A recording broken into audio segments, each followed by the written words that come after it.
tenemos un programa especial, ¿sí? Hoy tenemos un programa especial, también quiero contarles que tenemos invitado hoy a Cristian Rosas.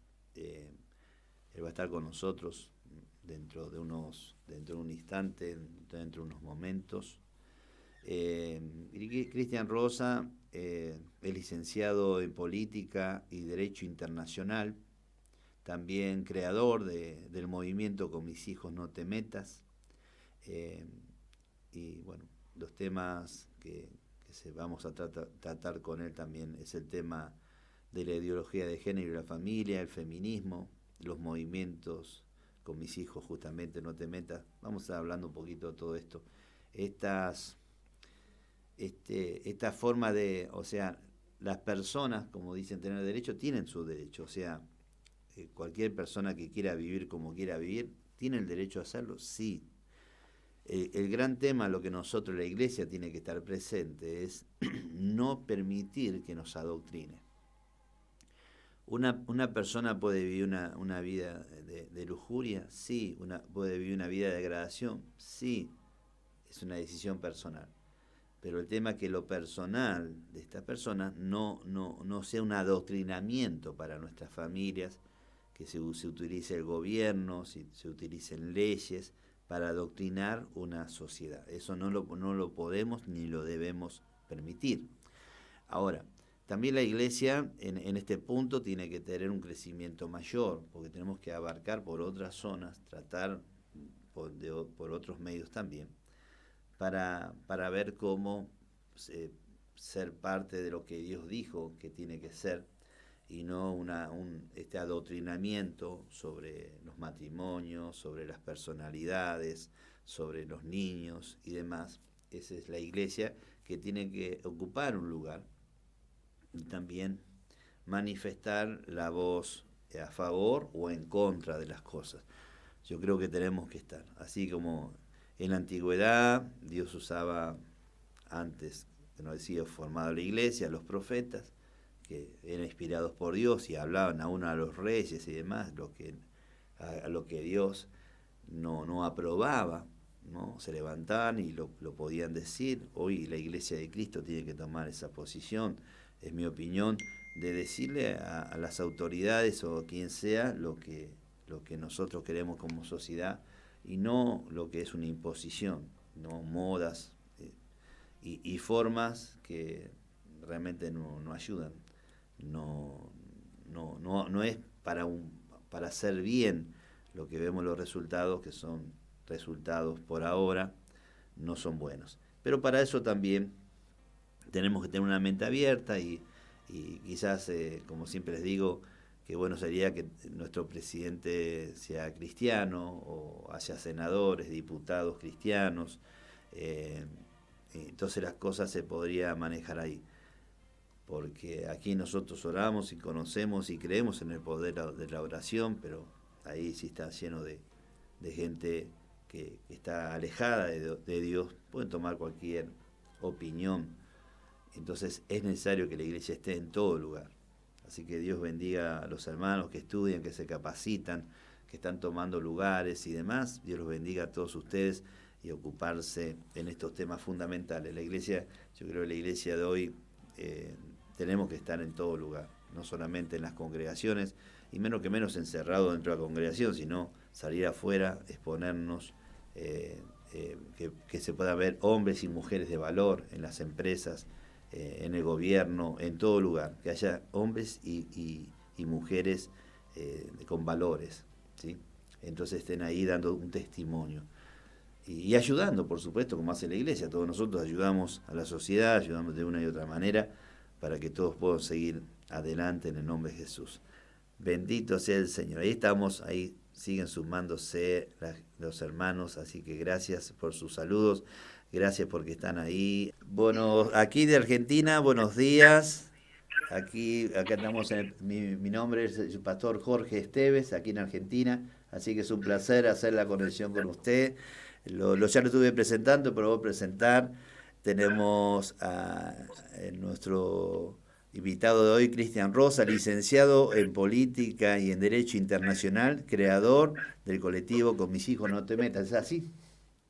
Sí, sí, uno de los fundadores, con un grupo de pastores acá en Perú y un grupo de profesionales, padres de familia, abogados, que nos unimos en conjunto para seguir dando la gran batalla por la defensa de nuestros hijos, de la verdad, de la libertad, que empezó en el año 2011 en el Perú y fue progresando hasta que en el año 2016, después de 5 años, decidimos reconfigurarnos pero con una marca que pudiera trascender las fronteras del Perú, con unos colores que pudieran hacerse reconocibles y reconocidos en todas partes para defender la familia como elemento natural, la vida y su dignidad inherente. Qué bueno. Nosotros nos interesa muchísimo su trabajo, realmente. Lo estamos conociendo y damos gracias a Dios por ello. Eh, ¿Cómo nació este colectivo? ¿Cuál es el principio y lo que ustedes tienen preparado para cómo va a ser ese trabajo hacia adelante?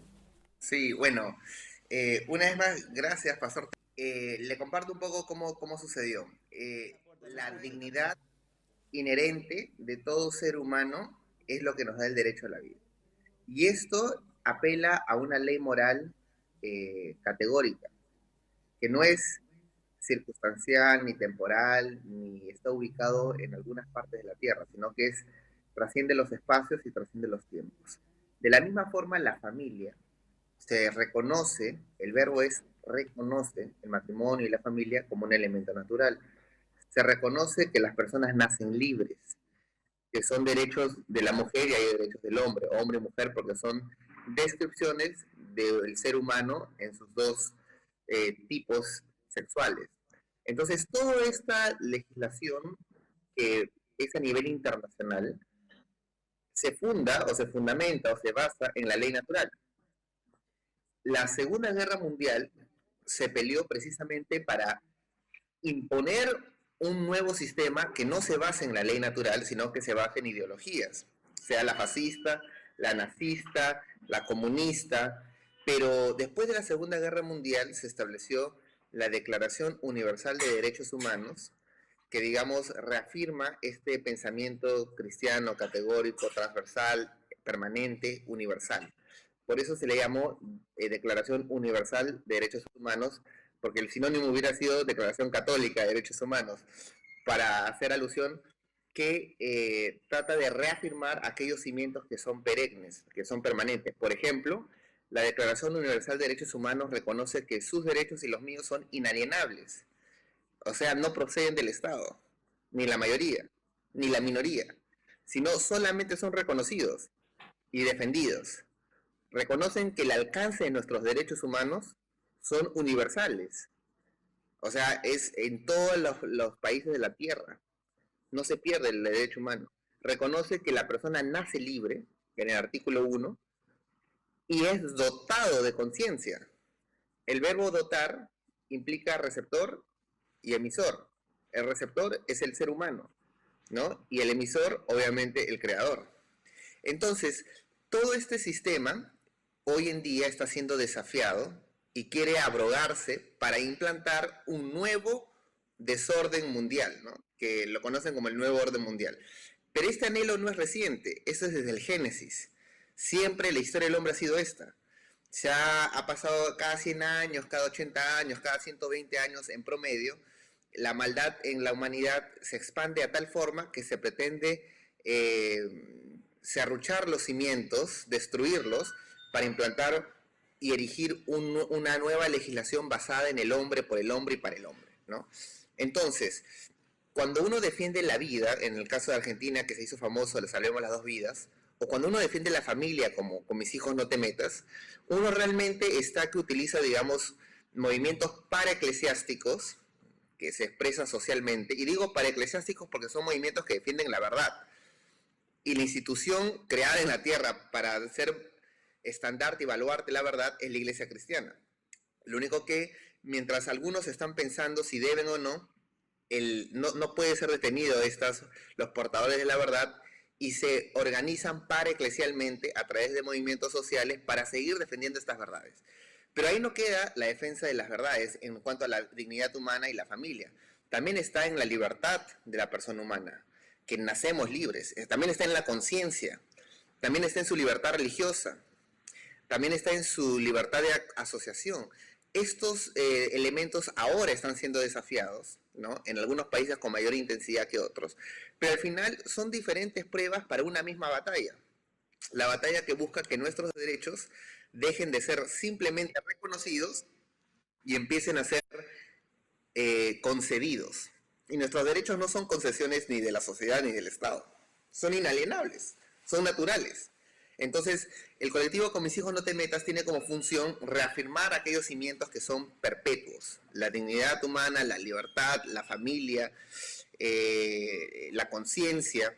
Y hemos empezado, en el caso del Perú, no se ha podido hacer una ley pro aborto, no hay ninguna ley a favor del aborto. Hola, hola. No hay ninguna ley civil, no hay ninguna ley de adopción de niños por parejas homosexuales.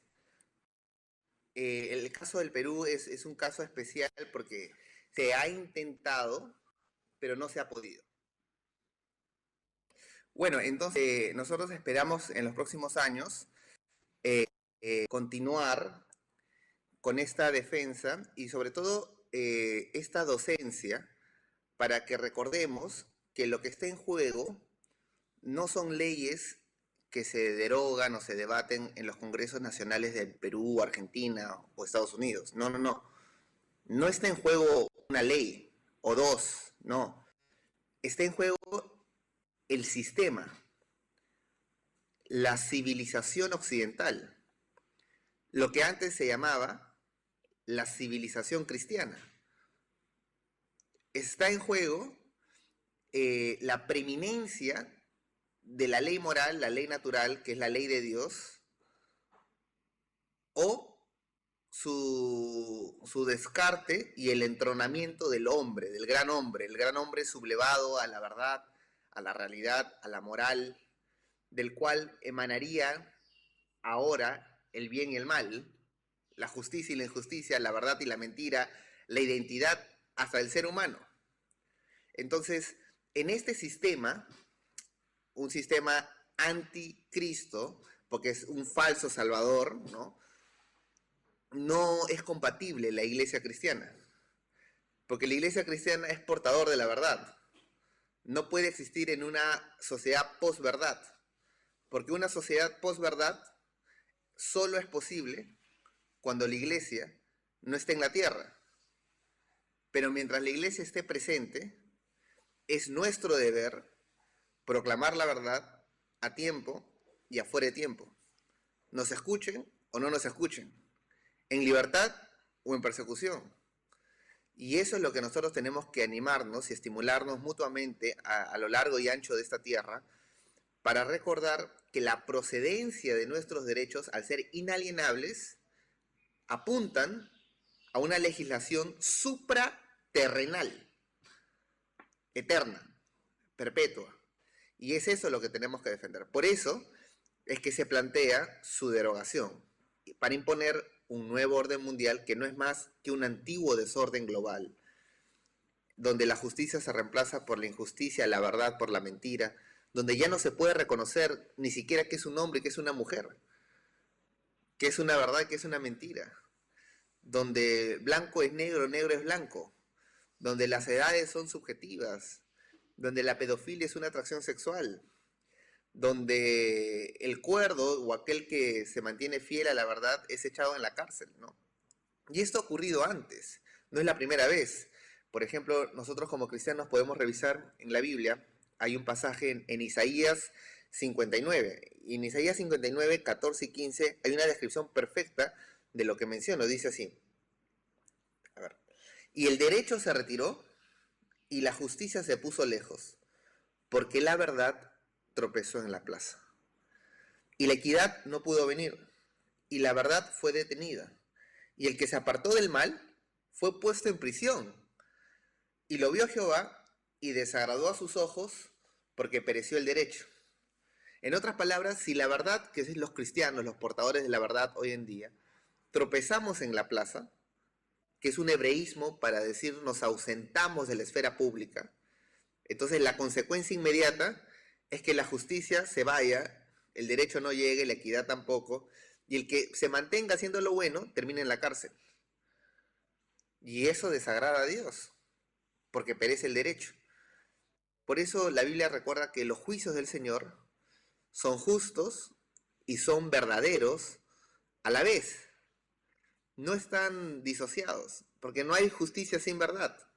¿Podría haber un juicio justo basado en una mentira? No. Entonces nosotros tenemos perdón, un deber espiritual, un deber moral, un deber cívico, un deber político, delante de Dios y después delante de nuestro prójimo, ¿no? Y en eso damos testimonio al mundo de que servimos a un Señor que está por encima de cualquier autoridad terrenal. El gran problema es el adoctrinamiento que ya ha entrado desde el Estado, con leyes, entra en las escuelas, y ese es el problema. ¿Cómo nosotros como iglesia en este tiempo hacemos frente a eso? Bueno, muy buena pregunta. A ver, primero que todo, la iglesia cristiana, la iglesia del Señor, ¿no?, que es portador de su verdad, que anuncia que el reino de los cielos se ha acercado, como dice la Biblia, está avanzando desde los días de Juan el Bautista. En otras palabras, la iglesia nunca ha estado en retroceso o en retirada, siempre estaba avanzando. Es la convicción de la iglesia cristiana, los portadores de la verdad, que hicieron frente a la mentira de la evolución humana, que nos hacía imaginar que existían humanos y que introducía sutilmente la idea de razas superiores y el racismo, así también como el machismo. Fue el origen de las especies de Darwin, quien explicaba que el macho es el sexo fuerte que predomina sobre la hembra. En la Biblia solo se usa la palabra macho para los animales y varón u hombre para el hombre, ¿no?, para el ser humano. Pero la teoría de la evolución insinúa que no existe ser humano, sino somos animales evolucionados. Por eso habla del machismo, del macho.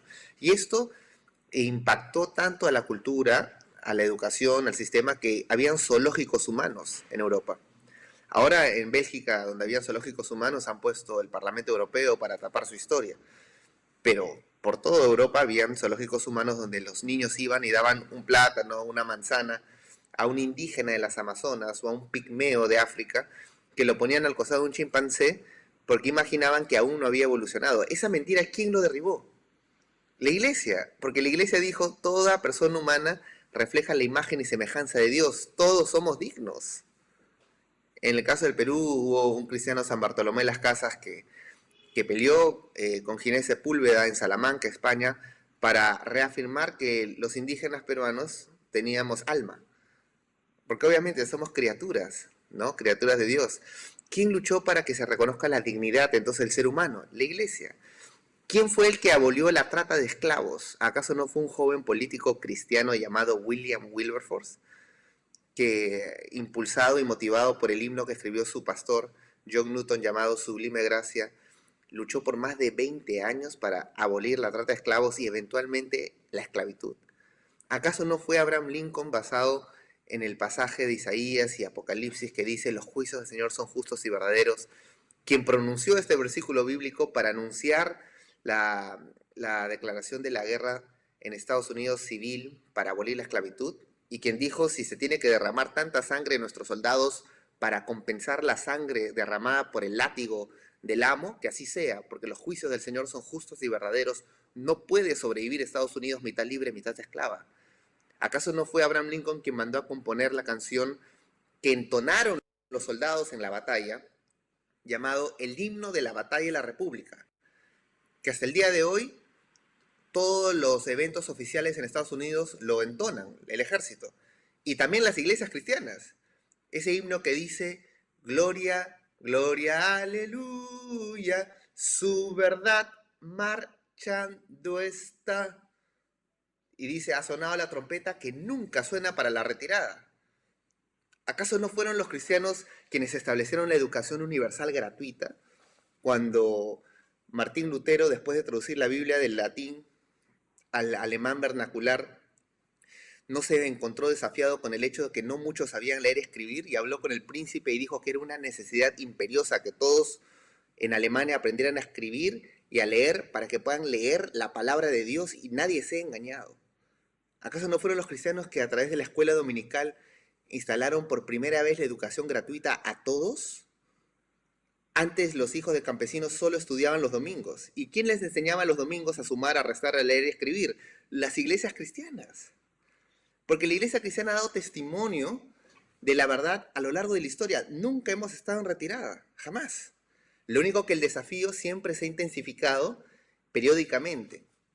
Antes, cuando el gran hombre, el supuesto gran hombre, llamado Napoleón Bonaparte, se levantó en Europa y pretendió conquistar diciendo que el poder no venía de Dios, sino del hombre, por el hombre y para el hombre, ¿acaso no fue confrontado por un zar, Alexander de Rusia, un rey, quien había estudiado en el seminario teológico, 5 años internado, y que justo cuando el ejército de Napoleón lo iba a conquistar, clamó a la providencia de Dios y el Señor mandó una tormenta de nieve que sepultó al ejército entero de Napoleón? Y cuando el zar Alexander se dio cuenta que la mano de Dios lo había librado, se paseó por cada pueblo de Europa que había conquistado Napoleón para repetir el mismo mensaje que enunció en el Arco del Triunfo en París, que lo había construido Napoleón para vanagloriarse, pero terminó siendo usado para este gran discurso. ¿Y qué decía el zar Alexander? Es imposible establecer un orden internacional ajeno a los principios eternos de nuestro Señor Jesucristo. Y se estableció entonces la Santa Alianza entre Gran Bretaña, Austria y Rusia. Y después se levantó el mundo, después de un tiempo, diciendo, estamos atrapados bajo la superstición, y empezó la Primera Guerra Mundial, y después una Segunda Guerra Mundial. Y si retrocedemos antes de la Santa Alianza y volvemos al Congreso de Westfalia, y si retrocedemos unos siglos antes, nos encontramos en otros órdenes mundiales que están registrados en la Biblia, como en el libro de Daniel, por ejemplo, que dicho sea de paso, está prohibido en China. En China está prohibido el libro de Daniel porque se considera que es un libro subversivo. Pero en el libro de Daniel hay 2 ejemplos de órdenes mundiales. Por ejemplo, cuando Shadrach, Mesach y Abednego se rehúsan a doblegarse ante la estatua de Nabucodonosor, la Biblia claramente dice que el decreto se dio a todo pueblo, a toda lengua y a toda nación. Esos son los 3 requisitos para un orden mundial. Hasta el día de hoy, la ONU emite sus resoluciones a todo pueblo, los más de 190 países inscritos, a toda lengua, se traducen todos los idiomas, y a todas las naciones de la tierra. En otras palabras, la historia de Shadrach, Mesach y Abednego se daría en un escenario parecido al que se proyectarían los globalistas. Y cuando fueron convocados por Nabucodonosor, porque inclusive todos los pueblos estaban, ¿no?, delante, ¿qué respondieron Shadrach, Mesach y Abednego? Ellos apelaron a otra legislación, porque le dicen al rey, ni siquiera tenemos que darte razón de esto. ¿Tú te imaginas la cara de impotencia que habrá sentido Nabucodonosor mirando a estos 3 jóvenes diciendo, ¿quiénes se han creído estos pibes para decirme que ni siquiera me tienen que dar respuesta? Y después continúan, los 3 jóvenes le dicen, por si acaso nuestro Dios nos puede librar del horno de fuego. Yo creo que en ese momento el rey dijo, caliéntenlo 10 veces más. Y como se murió un guardia calentando el horno, concluyeron de la siguiente forma. Dijeron, pero aún si no nos salva, no nos postraremos a orar a tu estatua. ¿Cómo se llama eso? Convicción categórica, no condicionada. Es una fe que no condiciona a su Señor y le dice, Señor, si tú me das el dinero, los recursos, si las denominaciones me apoyan con una carta de respaldo, si dicen que van a marchar conmigo, pues hablaré. No, esa no es una fe condicionada esa. Ellos tuvieron una fe categórica, aún si me quemo en el horno del fuego, aún así no me postraré a adorar.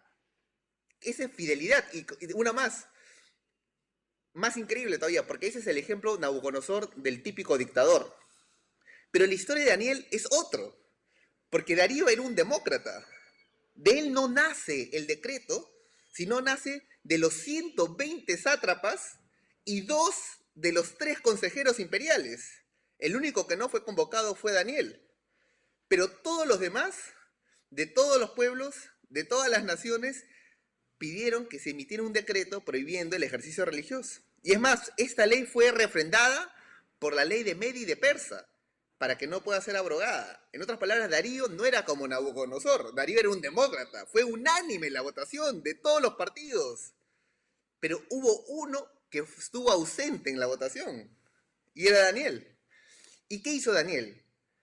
Abrió las ventanas como si nunca hubiera salido emitido ninguna ley. Lo hizo en la mañana y no lo hizo a escondidas. Él pudo haber orado en su cama.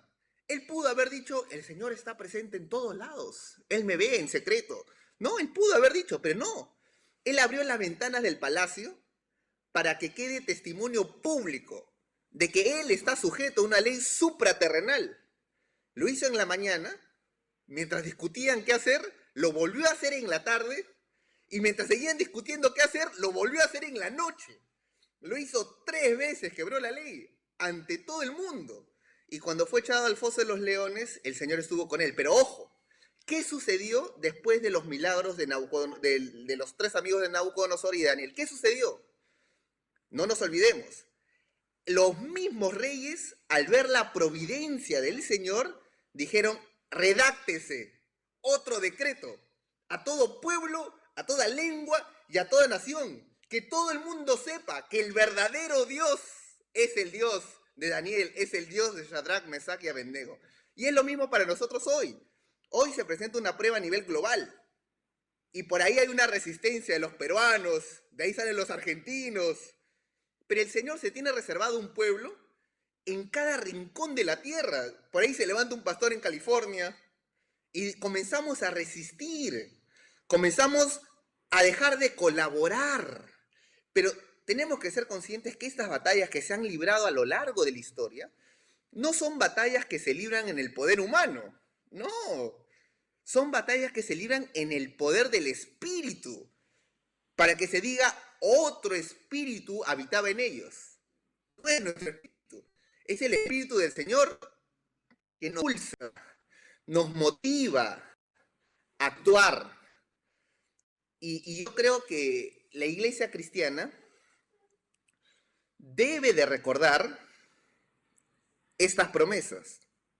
Por ejemplo, a lo largo de la Biblia, vemos a Cifra y Fúa en Éxodo, las parteras hebreas, que el rey de Egipto les dice, si nace hombre, apliquen infanticidio, que muera. Y si nace mujer, que vivan.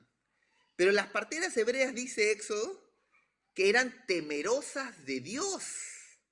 Y como eran temerosas de Dios, no hicieron caso al rey.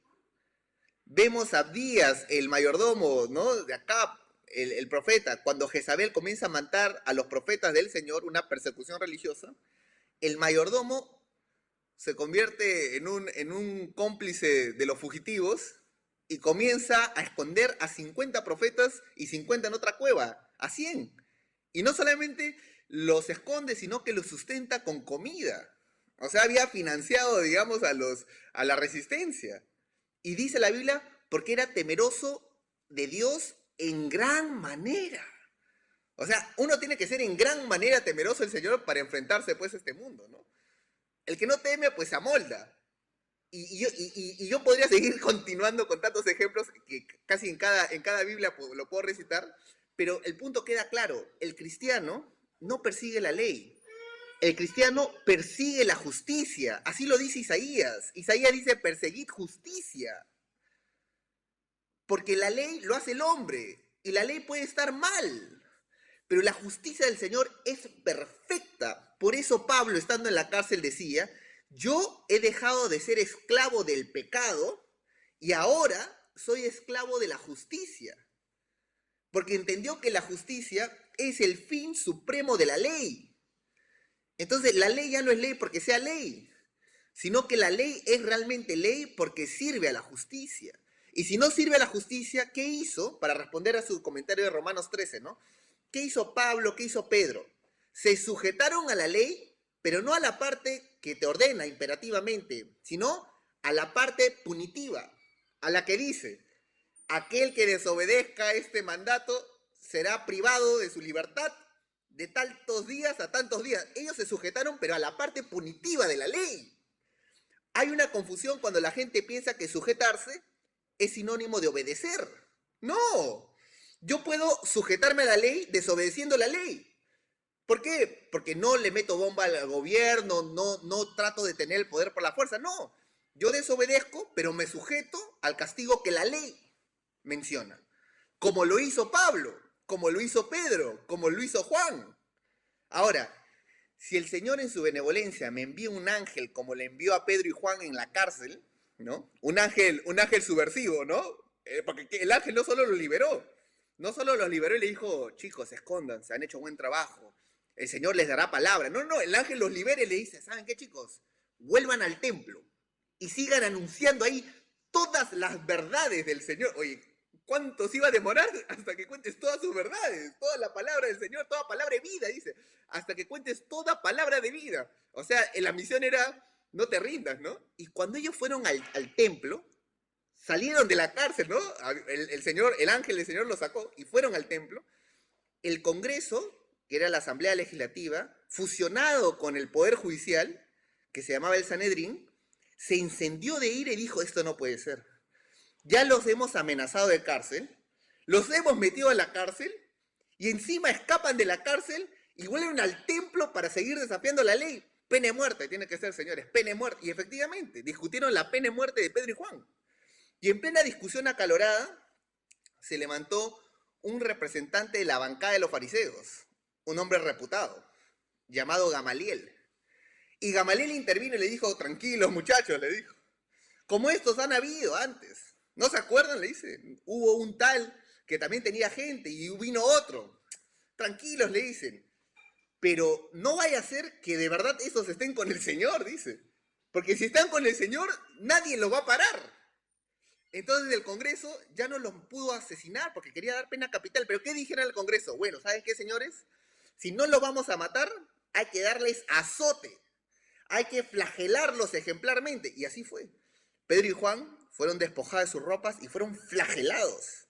Y en Hechos 5 vemos en el penúltimo versículo que después de ser flagelados, en vez de salir llorando, salieron gozosos, salieron felices, saltando, celebrando. Parecía que habían ganado el mundial. Y dice que salieron gozosos porque habían sido considerados dignos de compartir las aflicciones de su Señor. Y ahí no termina. El último versículo de Hechos 5 para mí ya es la cúspide. ¿Qué dice? Y todos los días seguían predicando esta palabra de casa en casa, de templo en templo, que Jesús es el Mesías. A eso estamos llamados. Yo no encuentro otra versión a lo largo de la Biblia de un suicidio espiritual camuflado con prudencia, con sujeción, completamente distorsionado. No. El ejemplo nos da el Señor. ¿Cómo murieron sus 12 discípulos? Podríamos hablar de Andrés crucificado en una X o de Pedro crucificado de cabeza, ¿no? O sea, cada uno murió una muerte terrible. Algunos me dicen, a veces en las discusiones del Facebook, me dicen, Cristian, no te preocupes, yo estoy en el Zoom estudiando discipulado. Y dije, muy bien, gloria a Dios. Y dime, ¿en tu discipulado ya has elegido cómo vas a morir? ¿Cómo quién quieres morir? ¿Quieres morir despellejado? Como murió uno despellejado. ¿Quieres morir crucificado 2 días hasta que te desangres? ¿Quieres morir degollado? ¿Quieres morir crucificado en X? ¿De cabeza? ¿Cuál de todos los discípulos, tu discipulado, a cuál te inclina a elegir qué muerte? ¿Cuál de todos? ¿A espada? ¿En India? ¿En dónde? ¿Cómo quieres morir? Y me dicen, oye, eso no me han enseñado en discipulado. Y dije, bueno, es que solamente hay un tipo de discipulado. El Señor es el único punto de referencia para el cristiano. No importa la iglesia de registros públicos, porque las iglesias de registros públicos perecerán en esta tierra. La única iglesia que importa es la que cumple la voluntad del Padre. Y esa funciona de otra forma. Esa no puede ser contenida, no puede ser programada, no puede ser dominado. Yo le confieso algo, pastor, que usted también sabe. Ni siquiera los cielos pudieron contener el amor de Dios. Ni el tercero, ni el segundo, ni el primer cielo. Fue tanto su amor que se encarnó por nosotros. Y yo me pregunto, una pandemia, un decreto de una denominación, ¿qué va a poder detener el poder de su iglesia? Tenemos que reconsiderar bien nuestra visión, porque no es una organización que opera por imperativo humano, por consenso, no. La iglesia del Señor es guiada por el Espíritu Santo, el Espíritu del Señor. Él guía a su iglesia y la conduce a toda verdad y le enseña todas las cosas. Y es más, le empodera para hacer iguales y aún mayores cosas de las que él hizo. Ahí siempre yo entraba en un conflicto, le dije, wow, poder hacer cosas iguales y aún mayores que Jesús. Y en muchas ocasiones he dicho, no, esto no puede ser. Pero de ahí la conciencia me pregunta y me dice, ¿estás insinuando que Jesús, tu maestro, ha mentido? Y ahí me pongo, ya no sé qué hacer, ya. Como diría el Chavo el 8, me da la chiripiolca. Ahí uno no sabe qué hacer. Porque si el Señor ha prometido, es. Y un cristiano no puede tener otro punto de referencia. No nos podemos decir, hermanos, a partir de la fecha vamos a moldarnos a la nueva normalidad. ¿Qué? O ese es repudiar la cruz. Ese es tirar la cruz al piso y decir, a partir de hoy cuido mi vida. No, que Dios nos libre. Que Dios nos libre. ¿Por qué? ¿Qué es lo correcto y lo ideal? Que el cristiano se reconozca en su condición. ¿Y cuál es la condición de todo cristiano? En Argentina, Perú, cualquier pedazo de tierra en este mundo. Que somos miserables, que somos débiles, que estamos confundidos, que estamos dispersos, que no sabemos qué hacer. Porque en esta condición, y solamente en esta condición de reconocimiento de nuestra debilidad, impotencia, es que recién somos dignos de ser asistidos por el Espíritu Santo. No podemos nosotros decir, Señor, yo estoy bien. Gracias porque yo sí me reúno en línea. No soy un desobediente civil, ¿no? Acato todo. No, tenemos que procurar crecer a la medida de la estatura de la plenitud de Jesucristo. Y eso no es algo fácil. Y usted lo sabe, pastor, porque toda persona que quiere hacer lo bueno, recién se da cuenta lo malo que es. O sea, yo antes pensaba que no era tan malo, hasta que dije, voy a hacer las cosas bien, y después me di cuenta, oye, qué tan malo era, oye, qué sinvergüenza que soy. Pero yo no me hubiera dado cuenta de lo sinvergüenza que era si no hubiera intentado hacer lo bueno. Entonces, ese es el camino de humildad que el Señor no se ríe, sino dice, mira, no importa, te dice, yo estoy contigo, vamos, sí se puede, vamos, y nos acompaña, y nos restaura. Por eso la Biblia habla en griego, hay dos palabras cuando habla de nueva criatura, nueva tierra, nuevo nacimiento, que se usan en el Nuevo Testamento. Una es la palabra neo, que significa nuevo, realmente nuevo, y otra es la palabra kainos. Pero kainos se emplea para nuevo nacimiento, nueva tierra, nueva criatura. Entonces no es un neo criatura, no, es un kainos. ¿Pero qué es un kainos? Es un renovado, es un reciclado. O sea, el Señor no crea chatarra. Es como que uno agarre un vidrio, lo ha quiñado el brillo, está roto, malogrado, y uno dice, ahora, ¿cómo le voy a ofrecer este vidrio? El Señor lo fabrica de vuelta, como el alfarero, rompe el jarrón y hace una obra de arte. Ese es el kainos. O sea, el kainos nos renueva permanentemente, nos restaura hasta que lleguemos a la imagen y semejanza de nuestro Señor, hasta que crezcamos a la estatura de su medida, la plenitud de Cristo. Y ese es el desafío para los cristianos en el mundo. Yo no encuentro otro poder que pueda traer esperanza a esta tierra que no sea el poder de Jesucristo. No lo hay. Solamente a través de Jesucristo y su iglesia, la potente, ¿no? La fiel. Ahora, la iglesia somos todos nosotros, ¿no? Y eso implica que es parte también de nuestra responsabilidad animar a la iglesia. Aquella iglesia media rebelde, que no va a la cita del novio, ¿no? El novio está que la espera más de 120 días y no llega a la cita. Nadie sabe qué ha pasado. No quiere llegar a la cita, le manda un mensaje por WhatsApp, por audio, ¿no? Pero esa iglesia somos nosotros y nosotros tenemos que ver la forma de motivarnos para procurar. Porque si en el camino, caminando al a encontrar al novio, si en el camino se para alguien de por medio, nuestro Señor no es manco, ni su brazo es demasiado corto. Él es la cabeza de la iglesia.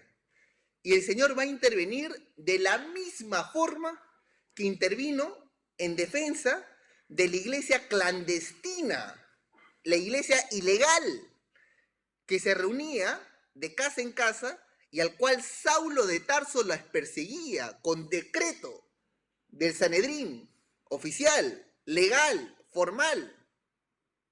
Y cuando Saulo perseguía, porque había logrado un buen lobby, ¿no? Era seguramente un hombre muy, muy capaz para haber logrado un lobby, un decreto, ¿no? Pero cuando él le persigue, el Señor, que es el esposo, el novio, la cabeza de la iglesia, el fundamento de la iglesia, se le pone en el par. ¿Y qué le dice? Le dice: Saulo, Saulo, ¿por qué me persigues? O sea, Jesús personificó no a la iglesia oficial legal, sino personificó a la iglesia perseguida, que era la ilegal. Y después le dice: dura cosa te dar coces contra el aguijón. El Señor personifica, y somos nosotros iglesia. Una consulta así desde el nivel familia en general, porque tenemos este ataque de la ideología de género. ¿Cómo podemos abordar eso? Muy buena pregunta. La ideología de género, pues, es esta mentira, ¿no? Que nos quiere insinuar que no somos lo que somos, pretende inducir a nuestros hijos, o nietos, o bisnietos, ya depende a quién lo escuche, a cuestionar lo que es, para que pueda emular una fantasía, una mentira, y después abastecerle con bombas químicas para manipular el desarrollo natural de su cuerpo. Y después les permiten el acceso subvencionado para mutilar órganos saludables de su cuerpo y así poder fingir una apariencia de la mentira de mejor forma. Pero nuestros cuerpos no mienten, porque basta un cabello o una gota de sangre para corroborar lo que uno es.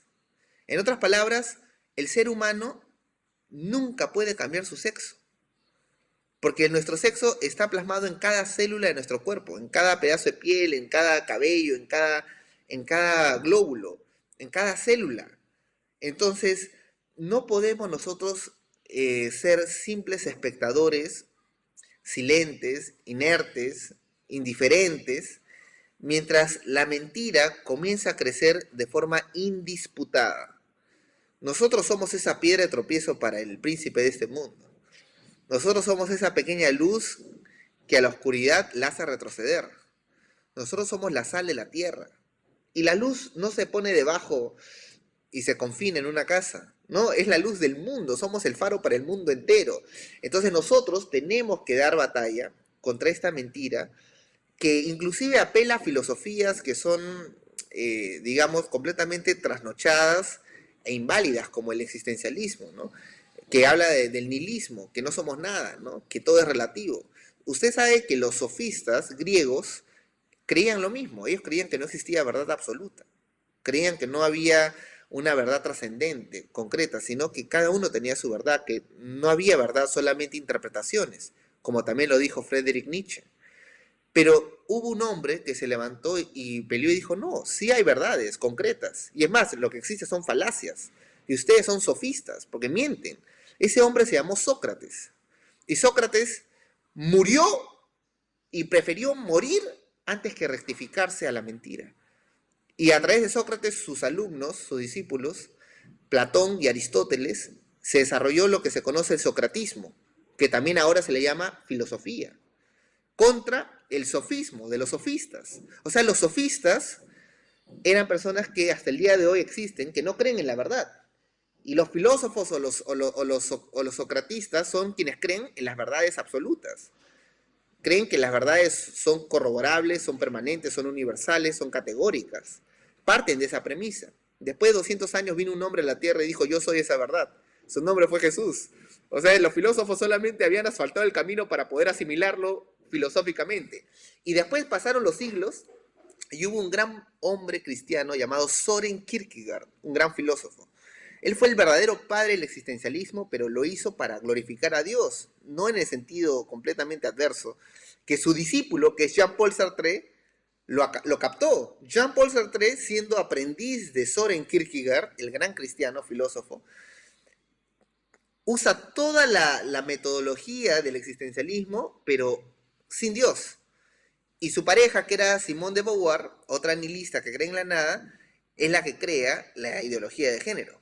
Entonces, el nihilista cree en la nada. O sea, ¿qué somos? Nada. Estamos atrapados en un túnel, decía Jean-Paul Sartre. Esta vida no tiene sentido ni propósito. Entonces, como ellos creían en la nada, que decían, ¿qué somos? Eres lo que quieres ser. Entonces, si tú quieres, puedes ser hombre, puedes ser mujer, puedes ser un perro, puedes ser lo que quieras. O sea, tú eres tu creador. Es por eso que Simone de Beauvoir inmortalizó la frase que dice, nadie nace mujer si no se llega a serlo. La mujer no nace si no llega a ser mujer. Porque asumía que la existencia del ser no solamente era biológica, sino era una especie ontológica en el cual la conciencia o la mente prima sobre la realidad. Parecido a esta premisa también metafísica que dice cogito ergo sum, que dice de Descartes, que significa en español pienso, luego existo. Pero para pensar tienes primero que existir. Porque ¿cómo vas a pensar si no existes? O sea, la esencia, lo que uno es, precede a la conciencia. O sea, uno primero es creado y en esa creación tú tienes las facultades que reflejan la imagen y semejanza de tu creador. Y después puedes pensar y después puedes actuar. Pero tú no piensas primero y luego existes como cuerpo, como persona. Entonces, este renacimiento de los sofistas, las falacias, los sofismas, de Nietzsche, de Sartre, de Simone de Beauvoir, hoy han llegado a ocupar influencia en las políticas internacionales y en los currículos de muchas naciones. Y pretenden suplantar la verdad que incentiva a la curiosidad, a las interrogantes, a la investigación, a la búsqueda, y lo eliminan y lo reemplazan por la sujeción indisputable, indiscutible, incuestionable. Entonces, el que se atreve a cuestionar es censurado, es un hereje, es un homofóbico, transfóbico que debe ser llevado al ostracismo social. Ahí tenemos Sí, el tema, ¿no? Porque quieren, como cuando se habla a la iglesia, dicen, no, pero es un tema de iglesia, ¿no? Nosotros, el mundo, necesitamos una libertad, vivimos en una libertad, cosa que no, por supuesto, cuando no pensamos desde la iglesia, porque si vamos a la genética, no tienen forma de decir, bueno, hay un gen que puede ser hombre y mujer, hay hombre o mujer, y contra eso no hay ningún otro fundamento. Entonces también esa mezcla así de es. mentiras, y lo que quieren ahora es posicionar como la iglesia, no, ellos son sectarios, es un sector nada más, pero todo lo demás de la sociedad tenemos esta verdad, ¿no? Como el feminismo. Exacto. Y es triste y lamentable, pero esa es la estrategia que ellos utilizan, que realmente es una proyección reflejo, porque lo que ellos propugnan realmente es un dogma supersticioso.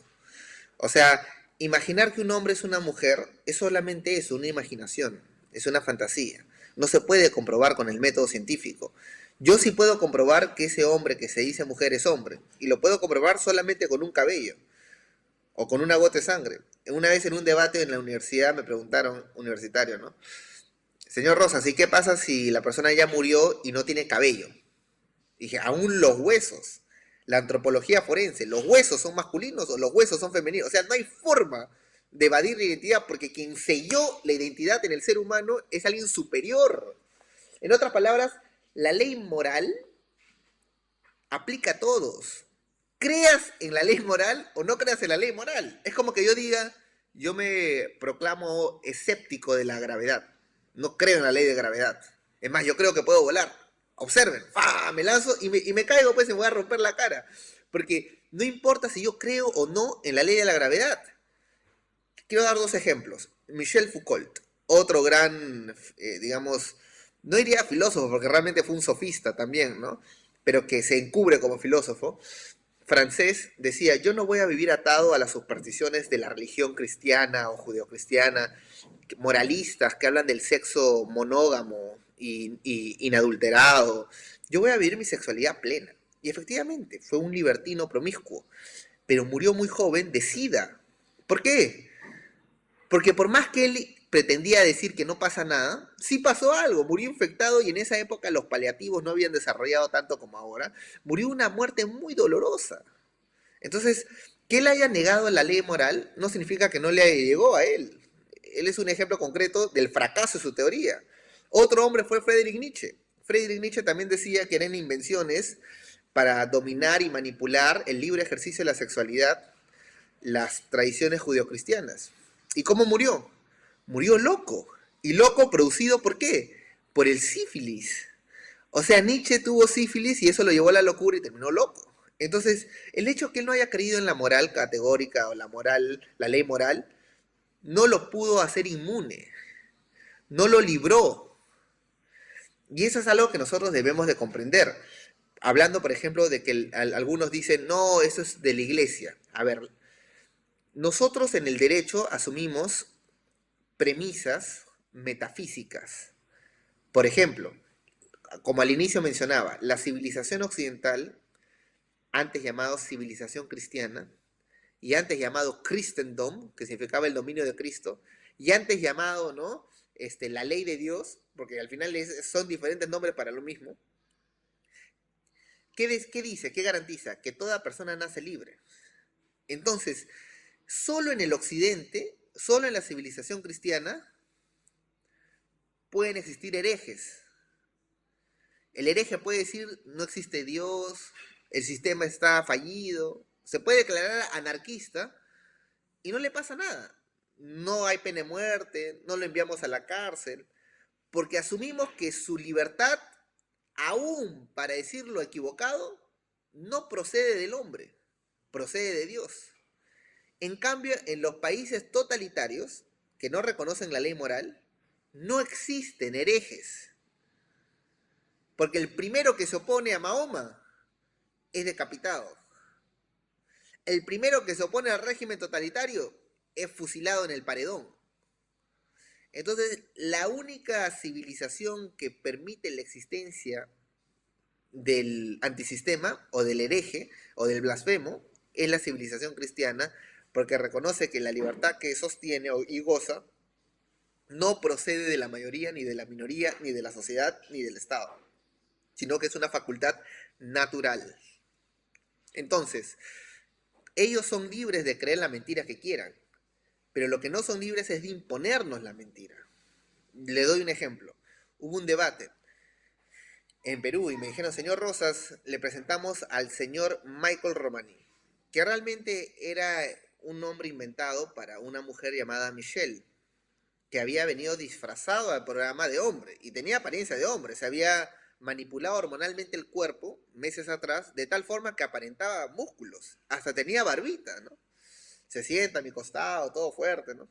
Y me dice, señor Rosas, ¿qué le tiene que decir al señor Michael Romaní, presidente de la Federación Transexual del Perú? Y dije, bueno, gracias por la entrevista, muy buenas noches, señora, mucho gusto. ¿Qué cosa me dijo? ¿Me has dicho, señora? No se lo permito. Rectifíquese en este instante. Y el periodista me dice, señor Rosas, pero recién estamos empezando la entrevista y usted cómo va a empezar insultando, ofendiendo, ¿cómo va a decir, señora? Por favor, le pido que retire sus palabras para continuar con la entrevista. Entonces lo miré, estaba en vivo a nivel nacional, y le dije, no puedo. ¿Pero por qué no puedes? Porque no pretendo ser un cómplice de una mentira. No voy a venir a un programa y negar lo que aquí todos sabemos y lo que aquí todos sentimos. La señora, por más que se disfrace, por más que se manipule el cuerpo y por más que cambie su nombre en su documento nacional de identidad, nunca, jamás podrá cambiar lo que es. Entonces, en ese instante, la señora me dice, lo puedo denunciar por discriminación de identidad de género. Y había salido una ley en el Perú, ¿no? Ya fue derogada, pero en ese momento estaba vigente. Y decía, dice la ley que todo aquel que discrimine por identidad de género será privado de su libertad mínimo 3 años, máximo 5 años. Por favor, rectifíquese. Le estoy diciendo, si no, lo denuncio. Y yo agarré y miré al periodista, ¿no? Miré a la cámara y dije, bueno, quiero aclarar en ese programa a todo el Perú que me declaro culpable de proclamar la verdad. Y me ratifico en lo mencionado. Y si me tiene que denunciar, pues aquí estoy. Mi DNI es 4571-2021. Proceda con la denuncia. ¿Y qué pasó? No me denunciaron. Más bien presenté una iniciativa para derogar la ley. Y en menos de un mes recaudamos 1,5 millones de firmas al Congreso de la República. Y la ley hoy ha quedado sepultada en el cementerio del olvido. ¿Por qué? Porque alguien se puso al frente y no se requirió ni 2 ni 3 personas, una sola persona. Entonces, nosotros, los cristianos, tenemos que pararnos en la brecha.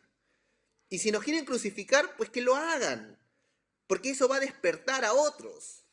A veces es necesario un poco de visibilidad de la afrenta para poder comprenderlo. En otro debate, por ejemplo, me dijeron, señor Rosas, usted no puede ser tan homofóbico y transfóbico, ¿no? Y le dije, ¿pero qué es eso? Le dije, ¿que no sabe qué es la homofobia? Le dije, no, ¿qué es? Es una palabra nueva, ¿qué cosa es? Oiga, revise. Y agarré y saqué la lista de fobias, porque las fobias son reales, existen, están categorizadas, son clínicas.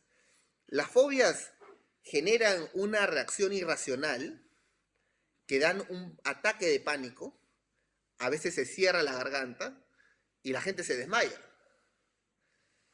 Y yo dije, ¿en qué parte de la lista de fobias está la homofobia y transfobia? Y el joven agarró y miró y dijo, y sí, no está. Le dije, claro que no está, pues, ¿sabes por qué no está? Porque es una frase inventada, es un epíteto sahiriente con la única función de disuadir la crítica. En otras palabras, la persona que busca lo estético se asusta. Y si uno se asusta, entonces inmediatamente recula, se rinde, dice, no, ya no voy a cuestionar. Pero uno no se debe de asustar. Uno no se debe asustar. Uno tiene que decir la verdad tal y como es. Y si nos quieren llamar homofóbico, transfóbico, antes nos llamaban herejes, ¿no? Antes nos han llamado, ¿qué nos han llamado, no? Nos han llamado enemigos del Estado. Que lo hagan. Pero nada de eso debe de cambiar nuestra posición, ni nuestra identidad, ni nuestro fundamento, ¿no? Recordemos que los cristianos fueron declarados enemigos del Estado en Roma. Y ¿cómo murió Jesús, por ejemplo? A la gente dice en una cruz, sí, claro, esa fue la forma que murió, pero ¿cuál fue la acusación formal con la cual condenaron a Jesús en Roma? ¿Cuál fue el delito que cometió Pablo, Pedro? Está registrado, ¿eh? El delito se llamó lesa majestas, en latín, y en español significa lesa majestad. En otras palabras, Jesús, Pablo y Pedro fueron condenados por subversivos. Esa es la realidad histórica, legal, porque anunciaban otro reino, otra legislación, otros mandamientos. Entonces el cristiano no solo reconoce a Jesús como su Salvador, porque es la parte hermosa, Él es mi Salvador. Pero la pregunta es, ¿también lo reconocemos como nuestro Señor? Nuestro Señor es que Él es nuestro dueño, que nos reclama por nombre, tú eres mío. Es nuestro Señor y también debemos reconocerlo como nuestro Rey. Rey de reyes cantamos. Y ahora que sale un decreto decimos, no hay que sujetarnos al presidente. Oye, pero ¿no has cantado que Él es Rey de Reyes? Si has cantado que Él es Rey de Reyes, ¿qué importa que apruebe el Congreso?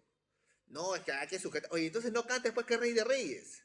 No cantes que es Señor de Señores. Quédate nomás en mi Salvador. Nada más. Pero Jesús nos pide que lo reconozcamos como Señor, Rey de Reyes. Es más, en el Ministerio de la Reconciliación en Colosenses habla que por medio de Él fueron creadas todas las cosas, sean tronos, gobiernos, potestades, principados, por Él y para Él. Entonces, nosotros tenemos que tener esa firme convicción de dar respuesta. Para el que requiera respuesta filosófica, hay que darle respuesta filosófica. Al que requiera respuesta filológica, de la etimología, la semántica, la sintáctica y las palabras, hay que darle respuesta filológica. Al que requiera respuesta del derecho, hay que darle respuesta del derecho. Y al que requiera respuesta espiritual, hay que dar respuesta a todo aquel que pida razón de nuestra fe, de nuestra convicción en la verdad. Y es algo que nosotros no podemos replegarnos ni escondernos. Al revés. Son los portadores de la mentira quienes deben de tener miedo. Por ejemplo, a mí me entrevistaban mucho más antes acá en Televisión Nacional en Perú. Y después ahora, cada entrevista que tengo, que cada vez menos seguida, ¿no? Cada 2, 3 meses, todo el cargamotón en las redes sociales es ¿por qué lo han entrevistado? Dicen, no lo entrevisten, no, en ningún lugar entrevístenlo. Entonces, eso debe de ser el sentimiento y la actitud que deben de tener nuestros enemigos. O sea, que ni siquiera le permitan la entrevista. Yo le comparto, la marcha del orgullo gay en el Perú, que fue el año pasado, el 2019, anunciaron con bombos y platillos, pues la gran marcha, la parada, como es, usted sabe, en Argentina debe ser parecido, un escándalo. Y me Igual. invitan a un programa y me dice, señor Rosas, ¿usted qué va a hacer? Van a ir a marchar al Congreso. ¿Por qué? Porque nosotros, con mis hijos no te metas, habíamos marchado al Congreso. Y habíamos repletado el Congreso. Y mi padre era congresista y tenía el partido que tenía la presidencia del Congreso. O sea, nos recibieron por la puerta grande y todo. Y nos dijeron, bueno, ahora vamos a ir nosotros al Congreso, el lobby LGTBI. ¿Y qué va a hacer? Me dice, ¿no? Entonces, en un programa como quien dice, ¿y ahora qué va a hacer, no? Buscando la pelea. Le dije, bueno, hay un artículo en la Convención Americana sobre Derechos Humanos que el Perú ha suscrito y no tiene reservas en ese artículo que dice que la salud moral del niño es superior a cualquier evento público que perjudique como actos de desnudez o actos contra el pudor o actos contra la moral. Y ellos decían, ¿y ese artículo de dónde ha sacado? Y dije, está acá, lo mostré el artículo, es vigente. Ustedes lo pueden usar en Argentina, por si acaso, ¿eh? Porque es Convención Americana sobre Derechos Humanos. Y me dijeron, ¿pero eso qué significa? Significa que estoy presentando una denuncia de prevención del delito. ¿Cómo? Me dice, señor Rosas. ¿Cómo va a presentar una denuncia de prevención del delito? ¿Cuál va a ser el delito? Afectación al pudor y la moral pública en defensa del interés superior del niño. Y me dijeron, pero señor Rosas, un jueves a las 9 de la mañana, nadie va a estar, ningún niño, porque todos están en el colegio. ¿Usted qué está hablando? ¿Qué niño va a estar ahí? Y yo le dije, ¿sabe qué niño? ¿Quién? Me dice, mi hija y mi hijo. Dice, pero ¿cómo? ¿No van al colegio? Sí, pero ese día voy a pedir permiso porque me da la gana de pasear por el Congreso de la República. Y si veo a algún homosexual desnudo, pues lo denuncio. Y efectivamente, fui al Congreso con mis hijos. Y solamente fueron 20 homosexuales vestidos hasta la coronilla, así, tapaditos. Toda su marcha fue un fracaso. La pregunta es, ¿pasó algo? No pasó nada. ¿Por qué? Una vez más, cuando el derecho nos asiste, uno tiene que ejecutarlo. Los derechos se vuelven obsoletos no porque se deroguen en el Congreso, sino porque no se ejercitan. En otras palabras, un derecho no ejercitado se convierte en un derecho obsoleto y un derecho obsoleto debe ser derogado. Entonces, si no vamos a ejercer nuestros derechos para la defensa de los niños, el interés superior, de la moral, contra las afectaciones a su pudor, entonces está de más, ¿no? Es nuestra obligación ejercer cada una de estas garantías judiciales en defensa de nuestros niños. Un último ejemplo. En la pandemia de que ahora estamos, ¿no? Hubo un decreto supremo en el Perú que decían el día lunes, miércoles y viernes salen los hombres y martes, jueves y sábado las mujeres.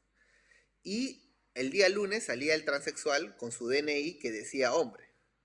El día martes volvía a salir el transexual vestido de mujer diciendo yo soy mujer, déjame ser mujer. Entonces ellos se habían burlado de la ley porque al final estaban por encima de la ley, salían todos los días. Entonces otra vez me vuelven a llamar a una entrevista, ¿no? Llamen a Cristian y me entrevistan, ¿no? Y me dice, señor Rosas, ¿usted qué dice? Y a través del colectivo Con Mis Hijos No Te Metas lanzamos un comunicado. ¿Y qué decía el comunicado? Llamamos al desacato de cada miembro de la Policía Nacional del Perú a incumplir este mandato porque es inconstitucional y es ilegal hacerle caso a un presidente porque simplemente te dice que no lo pares, porque el presidente de la República del Perú había dicho a la policía que había dado instrucciones de no parar a los transexuales.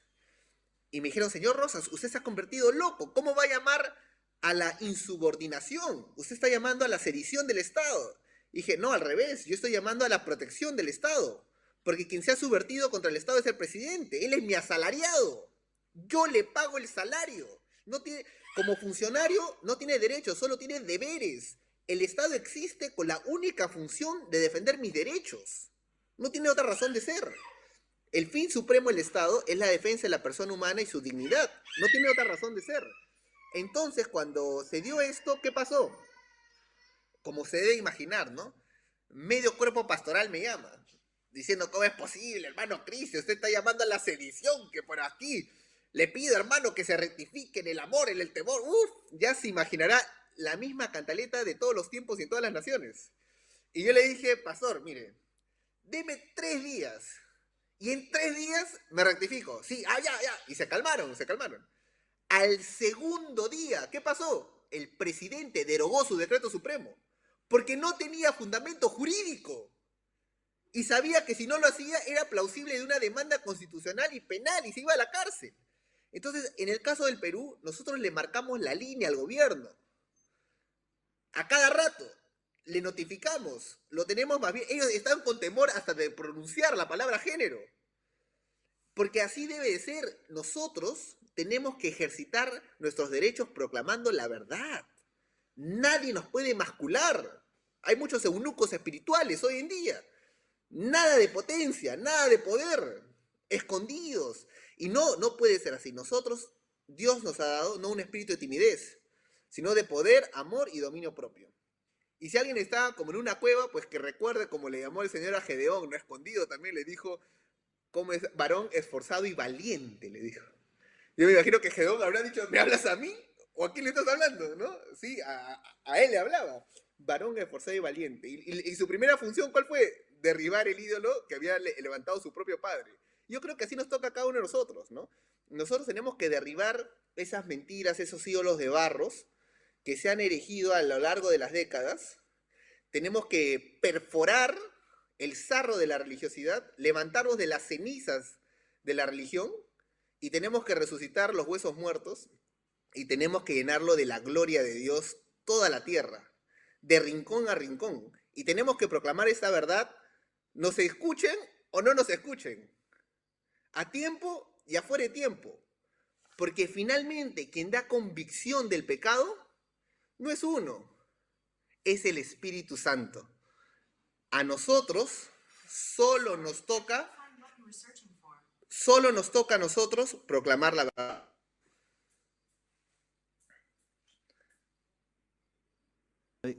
Sabe que el gran tema es ese punto, ¿no? Que como ignoramos tanto de las leyes y demás, nos quedamos solamente con el conocimiento bíblico y creo que todavía somos muy infantiles, o no sé qué palabra decir en este momento, para poder proclamar desde ese lugar, que yo creo que la iglesia, yo soy convencido que tenemos que pararnos desde ese lugar, reclamar Claro. nuestros derechos y bueno, manifestarnos de la forma que nos tengamos que manifestar, porque tenemos una verdad y la podemos fundamentar desde todo punto de vista, pero a veces tenemos Claro. esa contradicción, no sé si por tradición o forma que tuvimos mucho tiempo dentro de las iglesias, que no sabemos cómo enfrentar lo legal, las leyes que se dictan y todo eso. Yo creo que hoy muchas iglesias están con ese conflicto, es decir, ¿cómo le hacemos a esto? ¿Cómo le hacemos frente? ¿Hasta dónde podemos llegar? ¿Qué van a decir? Esto, aquello y lo otro. Yo creo ahí tenemos un punto fundamental. Ahí, pastor, me gustaría agregar un comentario, si me permite. Yo lo comprendo al 100% por una razón. Yo soy tercera generación evangélico, de padre y de madre. O sea, mis abuelos fueron fundadores de las primeras iglesias evangélicas en el norte y en el centro del Perú. Mi tío fue presidente de la Alianza Cristiana y Misionera del Perú por 14 años, de parte de mi mamá. Y mi padre fue también presidente de la Alianza por 7 años más. O sea, mi familia ha dirigido la Alianza casi un cuarto de su vida en el Perú, ¿no?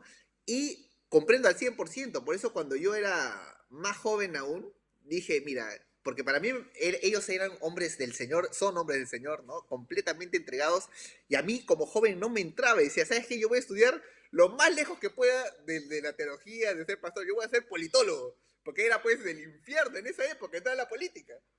Así que me fui a estudiar ciencias políticas. Me fui a Estados Unidos, estudié relaciones internacionales, y mientras yo, ¿y por qué había querido estudiar política también? Era porque siempre, yo, al igual que usted, ¿no? Decía, oye, la iglesia siempre rehuye, rehuye, rehuye, y en vez de batallar con la fortaleza, no puede ser. Dije, no, esto para mí, o sea, no me parecía genuino, o en el sentido de que era pleno, porque el evangelio es pleno.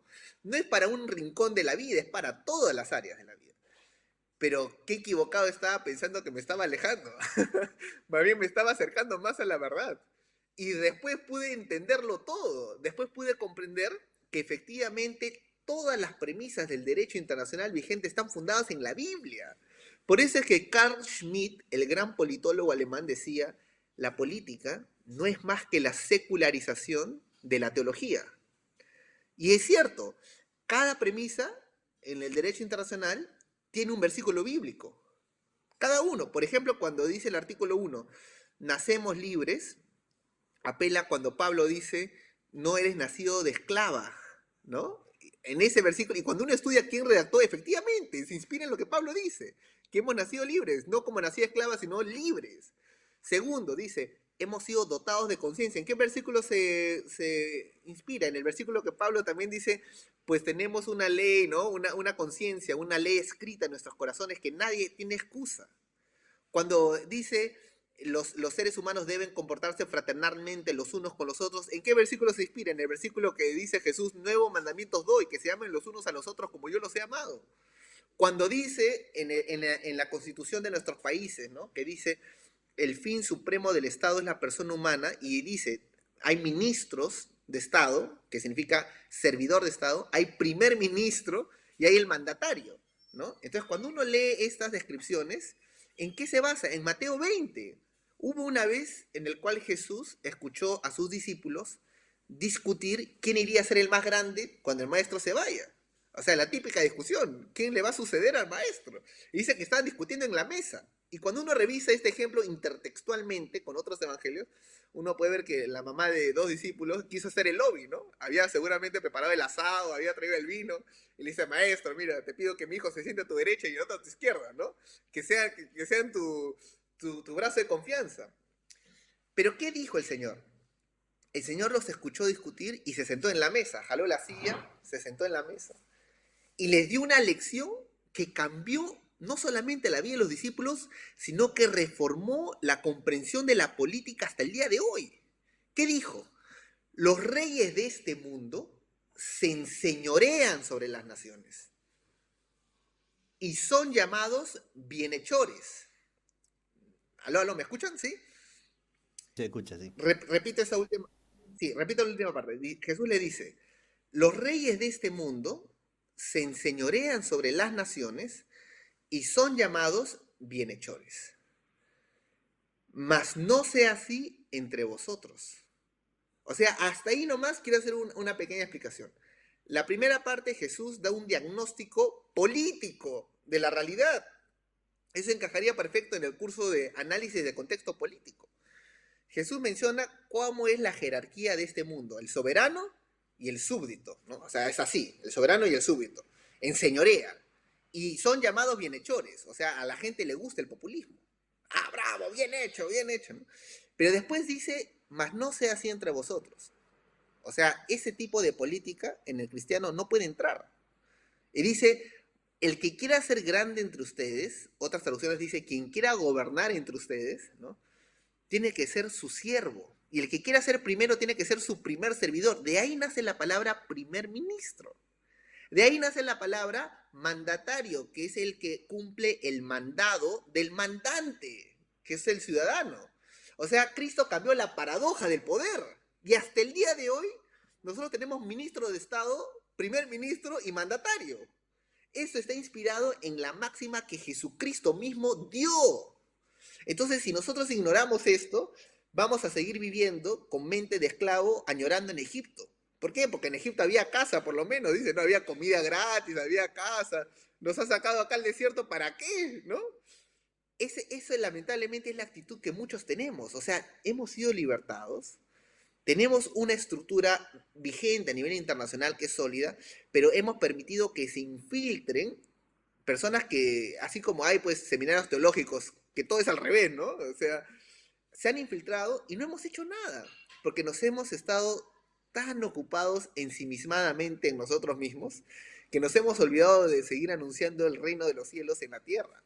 Y nosotros tenemos que seguir volviendo a anunciar que el reino se ha acercado, tenemos que seguir sanando a los enfermos, tenemos que seguir yendo, tenemos que seguir bautizando, y es algo que la iglesia debe de comprender, que su llamado, y el llamado a la reconciliación, no es para un área.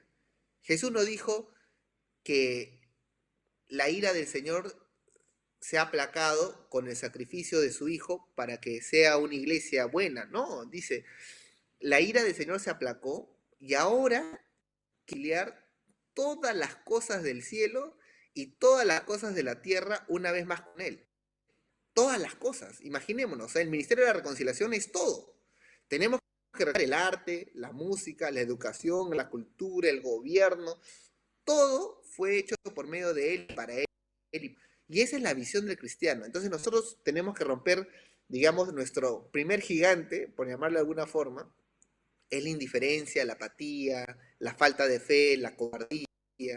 Y no tenemos que tener temor al no conocer. ¿Por qué? Porque justo la promesa del Señor dice, el Espíritu Santo les enseñará todas las cosas. O sea, qué maravilla, ¿no? Es más, Jesús le dice a sus discípulos, le dice, no te preocupes cuando por mi causa seas llevado delante de príncipes, gobernantes, magistrados, seas echado. Ni siquiera te preocupes en tu discurso, ni redactes tu speech, ¿no? En otras palabras, no te preocupes, no te atolondres, dice.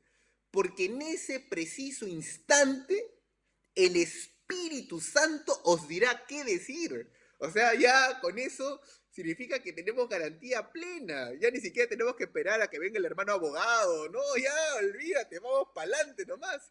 El Señor ha prometido estar con nosotros todos los días hasta el fin, enseñarnos todas las cosas, conducirnos a toda verdad. Y hay dos opciones, o le creemos o no le creemos. Yo siempre le digo a la gente, cuando a veces me invitan a debatir también religión, ¿no? Porque me invitan a debatir filosofía, religión. Ya me he convertido, acá en Perú le llamamos caserito a alguien que es un cliente, ¿no? De toda la vida, cualquier cosa lo llaman, ¿no? Entonces, cuando hay debates religiosos, y yo debato a veces con ateos, ¿no? Con musulmanes, budistas, Hare Krishna. Entonces me dicen, hablan de Jesús y yo le pregunto, ¿para ustedes quién es Jesús? ¿No? Entonces me dicen, ¿no? El Hare Krishna me dice, no, es un hombre, un gran líder moral, ¿no? El otro también me dice, no, es un gran maestro, pero definitivamente no es Dios, ¿no?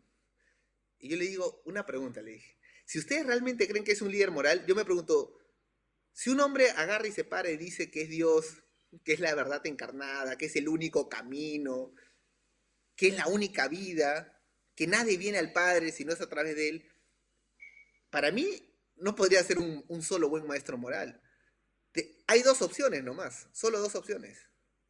O el hombre es el más gran estafador de la historia y es un mentiroso, y en ese caso no podría ser un gran maestro moral, o realmente es quien dice, realmente es quien dice ser, no lo puedes tomar solo como un maestro moral.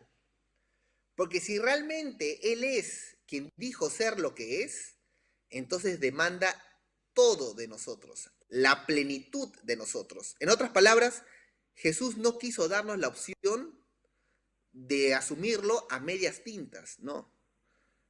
O estás conmigo o estás contra mí. O recoges o desparramas.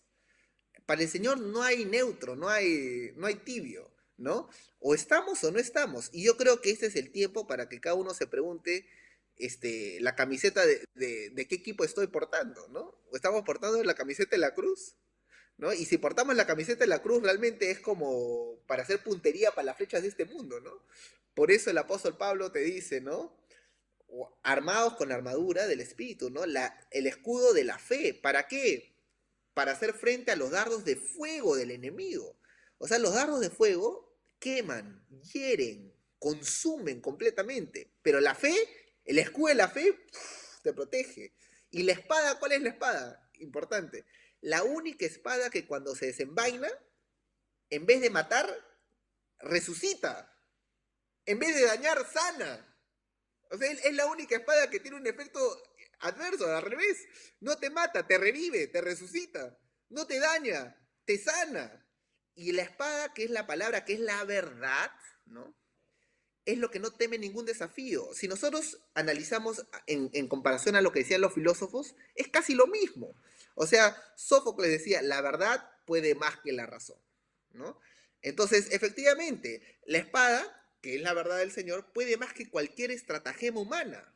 Por eso Pedro, un poco más artesanal, dice, ¿no? Que debemos llevar cautivo todo pensamiento, ¿no? Toda estratagema humana debemos llevarlo cautivo a la obediencia de Cristo. Cada uno a su forma, a su estilo, ¿no? A veces se pasaba Pedro, a veces Pablo, se corregían entre ellos, pero al final teníamos el mismo, y tenemos el mismo objetivo. O sea, la historia no terminó con los discípulos y con Jesús, continúa, y tenemos el gran honor y el gran privilegio, amado pastor, que usted en Argentina y yo en Perú, conectados a través de la red y el internet, podamos usar cada minuto de nuestra vida y cada espacio y cada don perfecto y cada instrumento que el Señor nos ha dado para proclamar y expandir su gloria en la tierra. Y eso nos debe de llenar de la máxima felicidad posible. Esa es la plenitud. Hemos llegado al pináculo de nuestra vida. Que en plena pandemia no nos estamos desesperanzando, no nos estamos estresando, sino que estamos dando batalla contra las mismas potestades de este mundo.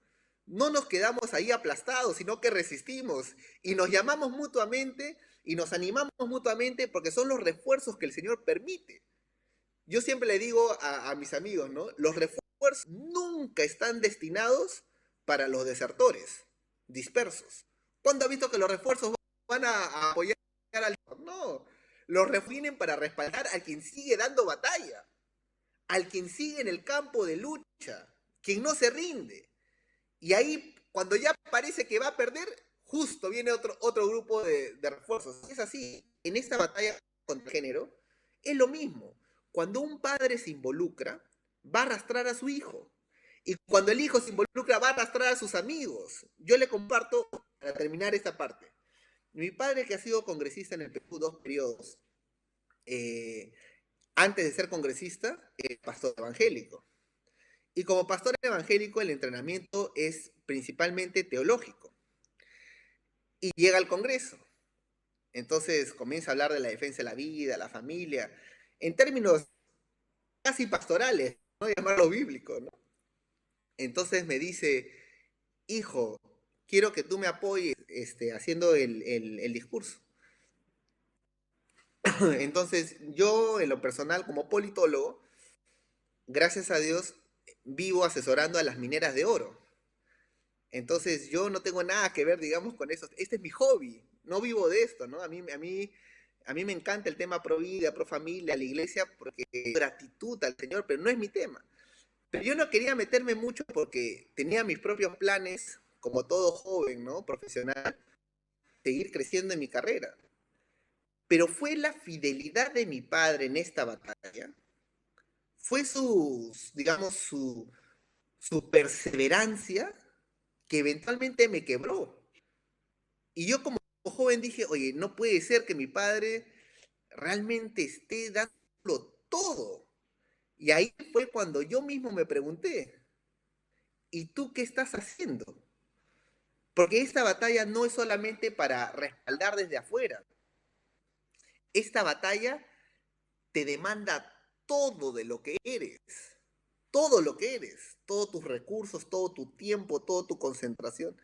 Así que eventualmente, el 2016, después de 5 años de haber apoyado de forma, digamos, escondida a mi padre, el 2016 decidí sacar la cara. Y es ahí donde se forma Con mis hijos no te metas. Porque el 2016 dije, ahora sí, yo voy a hablar. Pero eso no hubiera sido posible si por 5 años mi padre no se hubiera rendido. Y fue esa perseverancia que terminó demoliéndome por dentro y haciéndome enlistar a la batalla. Yo no quería enlistar, era un desertor, quería una batalla a medias. Entonces, ¿por qué comparto esto? Porque es lo mismo en Argentina y en cualquier país del mundo. No se requiere más que uno que dé el primer paso, porque cuando uno da el primer paso, va a motivar al resto. Y el resto va a tener que preguntarse, ¿realmente es lo correcto o no es lo correcto? Y después es historia, después se cambia el mundo. Y eso es lo que yo animo a los que escuchan en Argentina y escuchan este mensaje a que no se rindan. La verdad siempre prevalecerá porque la verdad es Cristo. Buenísimo, Cristian. Una última pregunta, porque bueno, como estos temas, bueno, yo doy gracias a Dios que pudimos hacer conexión con vos y bueno, es un placer estar conectado con vos. Pero bueno, lo último que quiero Gracias. preguntarte, si alguien quiere como asesorarse en algo, como aquellos que están dando unos primeros pasos, ¿tenés algún sitio, algo que uno se pueda conectar para encontrar algunas respuestas, Sí, para empezar a dar esos sí, yo les primeros animo. pasos y demás? Porque hay muchas cosas que uno no sabe y tiene Sí, temor y el temor a veces paraliza y a veces ese es el problema. Y tener una fuente de información para por lo menos estar informándonos un poquito más. Sí, yo les animo a revisar en el Facebook y en el Twitter, página Con mis hijos no te metas, ¿no?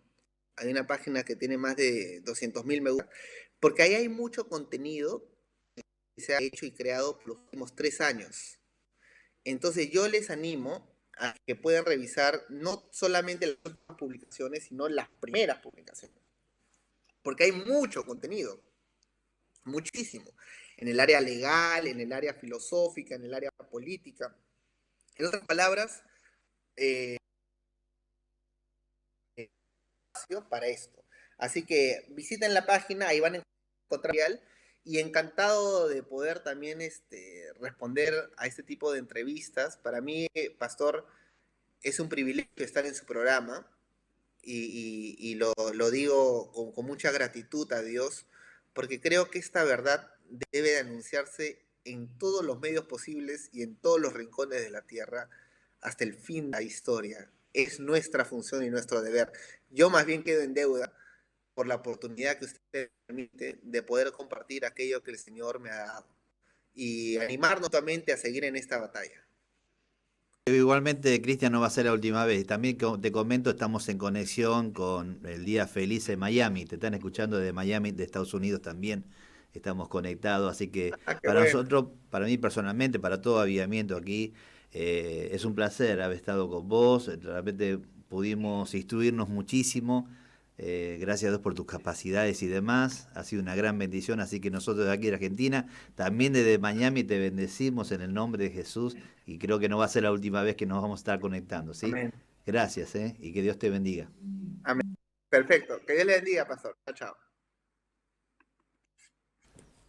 Bueno, muy bien, así que hasta aquí llegamos, creo que han escuchado todo. Por supuesto, podíamos haber hecho muchísimas preguntas más, pero bueno, ya el tiempo no da, pero creo que pudimos poder entender muchas cosas de personas que se han capacitado y demás, y yo creo que ha sido de gran bendición para todos nosotros. Así que gracias por estar con nosotros, Dios los bendiga, gracias, días felices allí en Miami, gracias por todos los que están conectados, que son muchísima gente, Dios los bendiga, muchas gracias por todos y nos vemos como siempre en el próximo programa. Dios los bendiga.